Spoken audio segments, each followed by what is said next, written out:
As you guys begin to think about, as you're implementing and thinking, how are we going to actually know it's working? How are we going to measure this transformation? And in the framework of this abundant life, what are you looking for as far as, and you've mentioned some of the aspects, but improvements in standard of living, quality of life, and eternal life. What will be some things on your report that you will be measuring for transformation and intentionally looking for to this? Yeah, we are.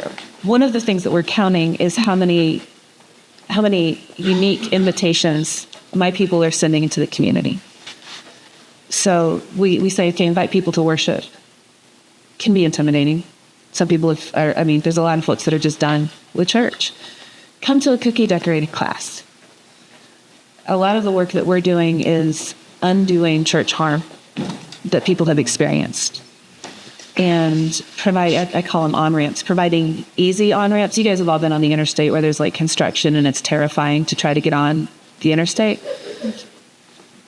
There are people for whom it's terrifying to come to church. So how can we build nice, easy, gentle on-ramps to become part of our community? And our hope is that through the less threatening things, I think what Steve Sherman calls it low risk, high grace evangelism, through the less threatening things, the things that you can invite your friends to come to a ladies group where you're talking about estate planning. That's easy. Come to worship on Sunday. It gets easier when you know us from the ladies group. It gets easier when you know us from cookie decorating or painting or whatever. So we're measuring our how often we send out the invitations to not just to worship, but to the various things we're doing together. So this morning I was very studious and went back and looked at my application, as I'm sure we all did, so that we were saying the right things. And in that, this was a new ministry. We had never done anything like this. It was new for me. And so I'd put some interesting goals, and I was thinking back through it, and I'm like, where'd you get that number? Where'd you get that? So we're counting things, like that's what we do. We count things. So we're counting, numbers of showers given. We're counting numbers of meals handed out. We're counting number of people that attend.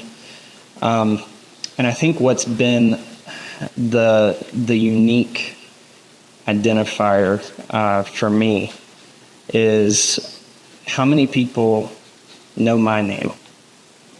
How many people know the name of somebody in our church? Mm-hmm.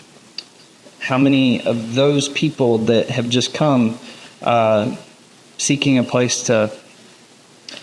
I say this because it's happened. Seeking a place to sleep on a Sunday morning.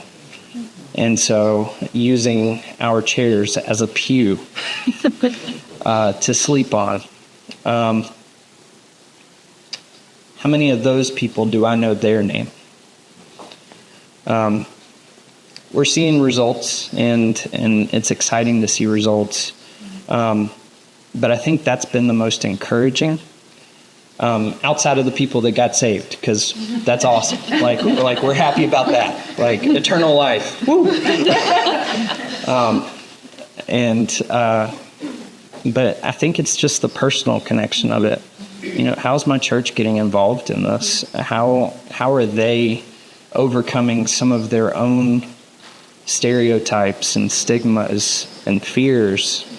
And I mean, I'm in the South. Unknown racism. Mm-hmm. How are they overcoming those things? So it's been exciting to see that. So for us, this, as he said, doing the number crunch, is understanding how many people are we serving. Those individuals, we have individuals that recheck on the individuals' that names are common, so we can see how you doing, how are you progressing in life. Is anything getting better? And them knowing us from a personal level now. Like they may call the office, Dr. Christian, can we talk to you? Can my child talk?